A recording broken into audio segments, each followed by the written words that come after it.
now at work. So njengoba silapha nje awudingi ba uthole ne phone call eprove ba uphendulile.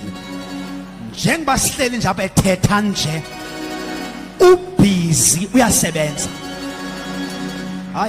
In fact akadingi basebenze nalapha. Funeka sebenze kule ndawo efuna sebenze kuyo on your behalf. Ndimvile umpostile esitsho apha ethi kwathandazela uPetro endlini kaJohn Mark.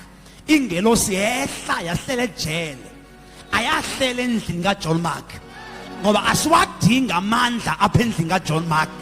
Siwadinga amandla kulanda ukubotshwa izinto zethu kuyo. Siyathandaza ebusuku amandla mawehle olundi. Angasina lapha makagqugqise zonke indawo ezivimba into zethu. Shakata.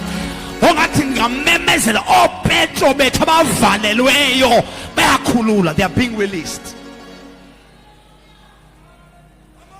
So amandla okusebenza kwakhe, we might not feel them, but we know ba uThixo semsebenzini. Njengoba silapha nje kunomntwana wakho obhema inyawupe, amandla kazuza kule ndawo. Azomthola esportini edakwe yiHeineken. Kodwa fika amandla kaThixo bashakatha.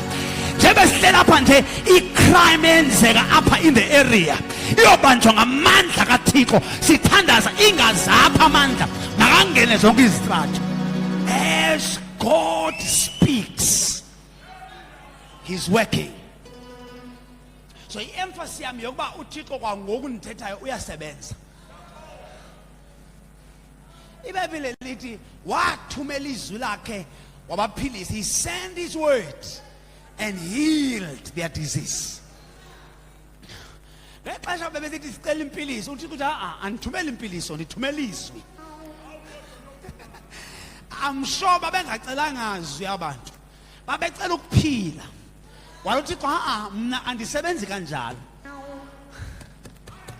ndithumela lento ephethe lento enidingayo. So when I sent my word, I've actually sent the healing. So as God speaks, He's at work. I pray that God may be at work. Njengoba silapha nje ingekapheli intshumayelo namhlanje, ndiyathandaza uma uThixo asebenze in the area of your life omdinga kuyona.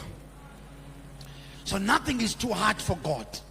So everything God is going to do, He says it. Uyayitsho abese yasebenza.